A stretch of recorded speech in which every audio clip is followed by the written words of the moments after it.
नमस्कार विद्यार्थी मित्रों, कनुबेन चौधरी, TNTV सार्वजनिक विद्यालय गोकुलपुरा सूरत, कक्षा 9, विषय हिंदी, पहला प्रकरण आराधना। विद्यार्थी मित्रों, पहले हम कवि परिचय देखेंगे। उसके पश्चात हम काव्य का गान, काव्य कैसे गाया जा सकता है, उसके पश्चात काव्य की समझौती हिंदी में और गुजराती में। तो सबसे पहले हम देखते हैं कवि परिचय। आराधना काव्य के कवि है वसंत बापट। सन 1922, निधन 2002 ईस्वी सन। श्री वसंत बापट ख्यातनाम कवि है। आपका जन्म महाराष्ट्र के सतारा जिले के कराड नामक गांव में हुआ था। पुणे आपकी कर्मभूमि है। राष्ट्र सेवा दल में आप अग्रणी रहे हैं। व्यवसाय से प्राध्यापक रहे। आपके काव्यों में राष्ट्रभक्ति, समाज जागरण एवं मानवीय संवेदनाएं व्यक्त हुई है। सेतु, बिजली, सकीना, 11वीं, 11वीं, दिशा, तेज से आपकी रचनाएं हैं। अब हम ये जो प्रार्थना है, आराधना एक प्रार्थना गीत है, तो उसमें वसंत बापट क्या कहना चाहते हैं। प्रस्तुत प्रार्थना में सत्य शिव सुंदरम की भावना के साथ दीन दुखियों की रक्षा करना, मानवता की उपासना करना, भेदभावों को दूर करना, बैर भाव से मुक्त होकर विश्व बंधुत्व की स्थापना करना जैसे वैश्विक मूल्यों को हस्तांतरण करने की प्रेरणा देने वाली यह प्रार्थना मराठी से अनुदित है। अब हम काव्य गान कैसे कर सकते हैं। ये प्रार्थना बहुत सुंदर है, आप लोग भी मेरे साथ जुड़ सकते हो। तो हम देखते हैं काव्य गान। देह मंदिर चित्त मंदिर एक ही है प्रार्थना, सत्य सुंदर मांगल्य की नित्य हो आराधना। दुखियारों का दुख जाए है यही मन कामना, वेदना को परख पाने जगाए संवेदना। दुर्बलों की रक्षणार्थ पौरुष की साधना, सत्य सुंदर मांगल्य की नित्य हो आराधना।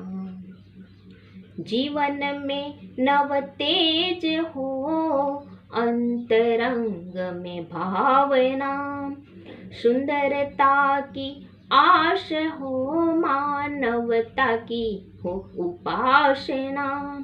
शौर्य पावे धैर्य पावे, शौर्य पावे धैर्य पावे, यही है अभ्यर्थना।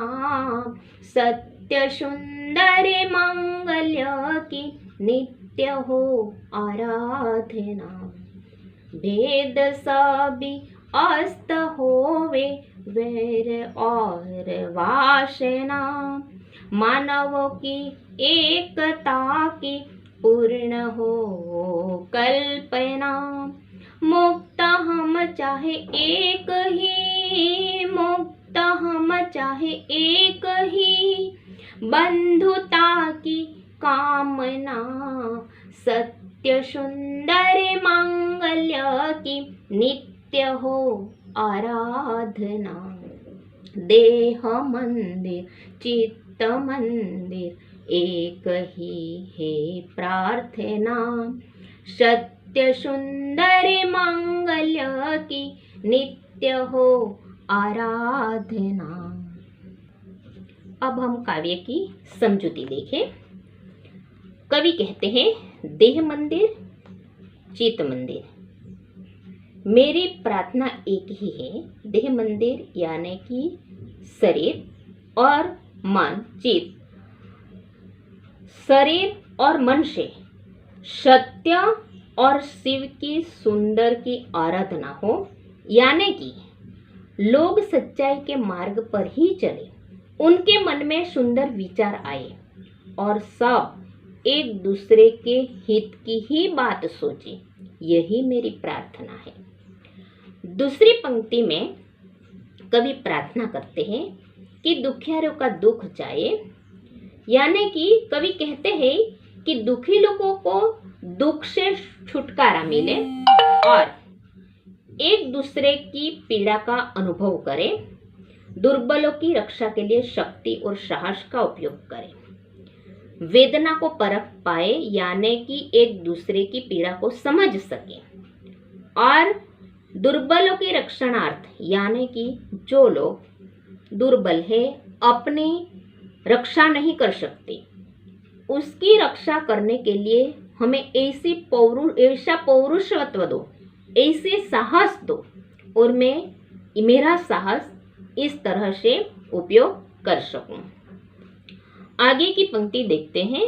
जीवन में नव तेज हो, अंतरंग में भावना, यानी कि सबके जीवन में नया प्रकाश, नई चेतना हो, सबके हृदय में सुंदरता की आस हो, मानवता की हो उपासना, यानी कि सबके हृदय में सुंदरता की ही भावना हो और सबके मन में सुंदर आश यानी कि आशाएं हो और सब मानवता की पूजा करें।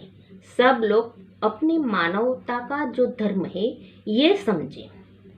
शौर्य पावे धैर्य पावे, यानी कि सभी लोग शौर्य और धैर्य प्राप्त करें, यानी कि शौर्य तो हमें प्राप्त करना है, लेकिन इसके साथ हमें धैर्य यानी कि धीरज भी रखना है।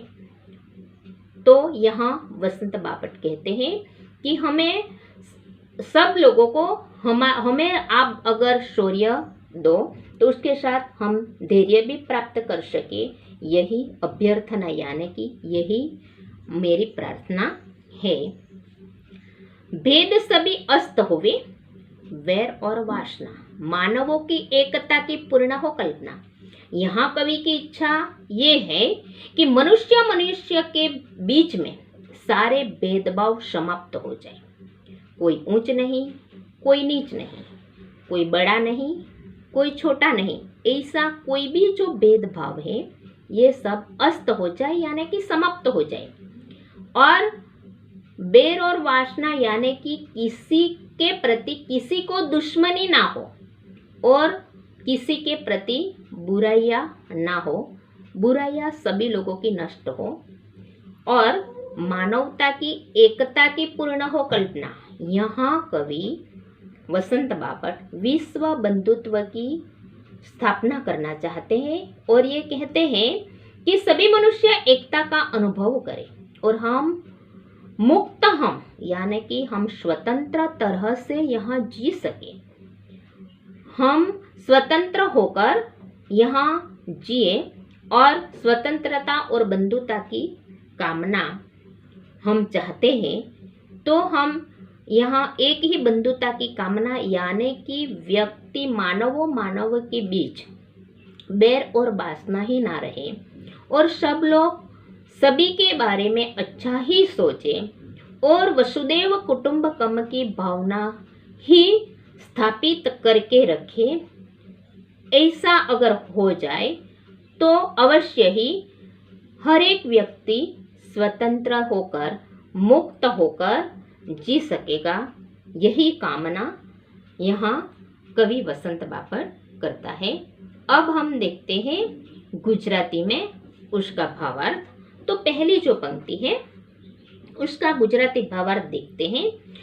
तो कवि कहे छे कि मारी आज प्रार्थना छे, देह मंदिर एटले के शरीर, चित्त मंदिर एटले के मन, कि मारी आज प्रार्थना छे कि शरीर अने मनथी सत्य शिव अने सुंदરની आराधना थाय, लोको सत्यना मार्गे चाले, તેમના મનમાં સુંદર વિચારો આવે અને સૌ એકબીજાના હિતનો જ વિચાર કરે।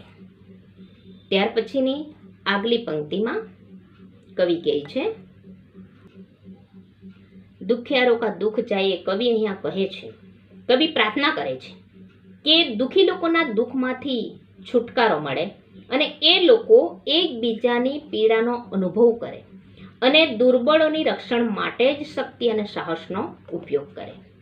ત્યાર પછીની પંક્તિમાં કવિ કહે છે जीवन में नव तेज हो, अंतरंग में भावना, सुंदरता की आश हो, मानवता की उपासना। એટલે કે સૌના જીવનમાં નવો પ્રકાશ આવે, નવી ચેતના આવે અને એ ચારે તરફ ફેલાય. સૌના હૃદયમાં સુંદર ભાવનાઓ હોય અને સૌના મનમાં સુંદર આશાઓ હોય અને માનવતાની પૂજા કરે. બધા લોકો શૌર્ય અને ધૈર્ય પણ પ્રાપ્ત કરે, એ જ મારી પ્રાર્થના છે. આગલી પંક્તિમાં કવિ કહે છે, ભેદ સભી અસ્ત હોવે વેર ઓર વાસના. એટલે કે કવિ કહે છે કે મારી ઈચ્છા એ છે કે મનુષ્ય વચ્ચેના બધા જ ભેદભાવ દૂર થઈ જાય, કોઈની સાથે કોઈ દુશ્મનાવટ ન રાખે અને લોકો એકબીજા પર માનવતાની રીતે જુએ અને દરેક લોકોની જે ખરાબ ભાવના હોય એ દૂર થાય અને સૌ મનુષ્યો એકતાનો અનુભવ કરે અને મુક્ત થઈને જીવે. એટલે કે સ્વતંત્ર અને ભાઈચારાની રીતે જીવે, બંધુતા એટલે કે ભાઈચારાની રીતે જીવે એવી કામના કરીએ છીએ. આમ અહીં વસંત બાપટ વસુદેવ કુટુંબકમની ભાવના સાથે આ પ્રાર્થના કરે છે. તો વિદ્યાર્થી મિત્રો, મળીએ આપણે આવતા પ્રકરણમાં.